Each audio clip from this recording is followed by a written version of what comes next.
आज भी हम बात बिहार की ही करने वाले हैं। कल वहां पर राष्ट्रगान पर घमासान मचा था, तो आज तेजस्वी यादव को तिलक और टोपी पर बीजेपी जबरदस्त तरीके से घेर रही है। उन पर हिंदुत्व और हिंदू धर्म के अपमान का आरोप लगा रही है। क्या है पूरा मामला, इसे समझने के लिए सबसे पहले आपको दो तस्वीरें दिखा देते हैं। पहली तस्वीर में तेजस्वी यादव मंदिर में पूजा करते हुए तिलक लगाते हुए दिखाई दे रहे हैं, जबकि दूसरी तस्वीर में उन्होंने इफ्तार में टोपी पहन रखी है। इन्हीं दोनों तस्वीरों के सामने आने के बाद से बीजेपी ने आरजेडी के खिलाफ संग्राम छेड़ रखा है। अब मामला समझ लीजिए। कल यानी 21 मार्च को दरभंगा दौरे के दौरान तेजस्वी यादव पहले अहिल्या माता मंदिर गए, फिर उसके बाद वहां से कुछ दूरी पर इफ्तार के कार्यक्रम में शामिल हुए। तेजस्वी मंदिर से निकले थे तो उनके माथे पर तिलक था, लेकिन जब इफ्तार में पहुंचे तो तिलक नहीं था। इसी पर बीजेपी उनको घेर रही है, हिंदू का विरोधी करार दे रही है। चुनाव में उन्हें अंजाम भुगतने की धमकी भी दी जा रही है। पूछ रही है कि दूसरे धर्म के सम्मान के लिए हिंदू धर्म का अपमान क्यों किया गया। तिलक और टोपी वाला वार हुआ तो आरजेडी ने भी पलटवार किया। आरजेडी की ओर से कहा गया कि बीजेपी हिंदू धर्म के ठेकेदार नहीं, बल्कि असल में बांटने का काम तो भारतीय जनता पार्टी ही करती है, और अब की बार चुनाव में जनता बीजेपी का मोतियाबिंद दूर कर देगी। सवाल यह है, क्या तिलक और टोपी बहाना है और ध्रुवीकरण ही असली निशाना है? सवाल यह भी है, क्या बिना धर्म जाति बिहार में राजनीति नहीं चल पाती? कहीं बिहार में जाति से हटकर अब धर्म वाली पिच का प्रयोग तो नहीं चल रहा? बिहार का राजनीतिक इतिहास रहा है कि बिहार के चुनाव में जातिवाद हावी रहा है पिछले कई दशकों से। खुद नीतीश कुमार ने अति पिछड़ा वर्ग बनाकर जातियों को साधने की कोशिश की। अब वही नीतीश कुमार जब कमजोर दिखाई दे रहे हैं, ऐसे में कहीं बिहार में अब जेडीयू के साथ मिलकर बीजेपी हिंदुत्व की पिच पर बैटिंग तो नहीं करना चाहती, जिसे देखते हुए आरजेडी भी सधे अंदाज में जाति और धर्म दोनों का तड़का लगाकर पलटवार का संदेश दे रही है। बाबा बागेश्वर से लेकर आरएसएस प्रमुख और श्री श्री रविशंकर के बिहार दौरे को भी बीजेपी से जोड़कर देखा गया। आखिर इसे क्या माना जाए? कई ऐसे सवाल हैं जिसको लेकर महादंगल में बड़ी चर्चा हम करने वाले हैं, लेकिन उसके पहले एक दूसरे पर किस तरह के आरोप लगाए गए हैं आप सुनिए।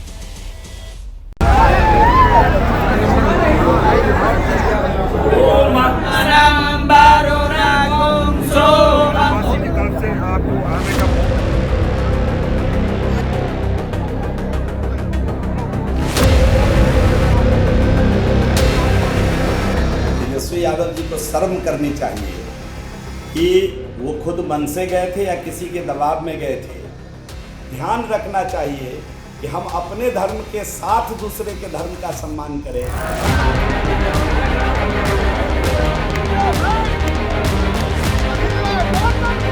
संजय सरावगी जी और जीवेश कुमार जी नए नए मंत्री बने हैं, इसलिए आप लोगों को आंख में मोतियाबिंद हो गया, दिखता नहीं है।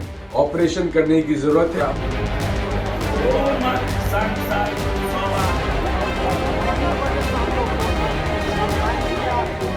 तेजस्वी यादव वोट की रोटी सेकने जाले गए थे। आज मुझे खेद है इस बात का कि तिलक मिटाकर उन्होंने टोपी धारण किया। जाले ही नहीं, बिहार की महान जनता इन चीजों को देख रही है। सवाल उठा रहे हैं हमारे नेता पर। अरे नेता ने तो मंदिर में जाके श्रद्धा के साथ पूजा भी करी, घर में भी करते हैं और इफ्तारी में भी गए। समाज के सभी वर्गों को साथ में लेकर चलने की बात करते हैं वो।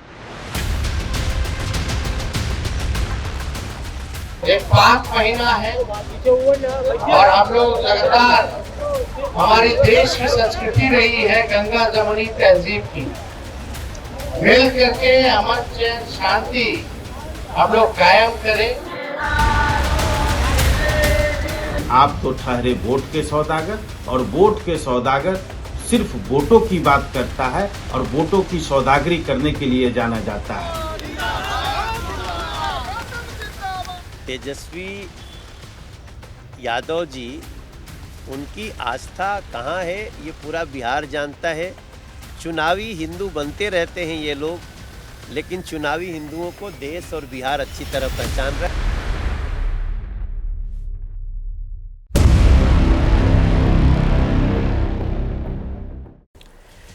कई ऐसे सवाल हैं जिसको लेकर बड़ी चर्चा करने वाले हैं। खास मेहमान इस वक्त एबीपी न्यूज के स्टूडियो आ चुके हैं। उनका तारुफ परिचय आपसे करवा देती हूं। अजय आलोक जी, राष्ट्रीय प्रवक्ता भारतीय जनता पार्टी के, हमारे साथ जुड़ चुके हैं।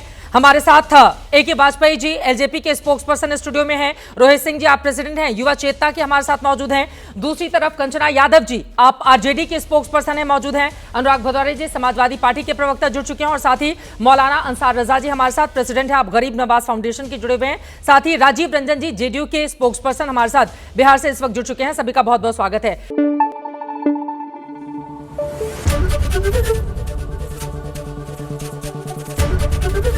ABP न्यूज आपको रखे आगे।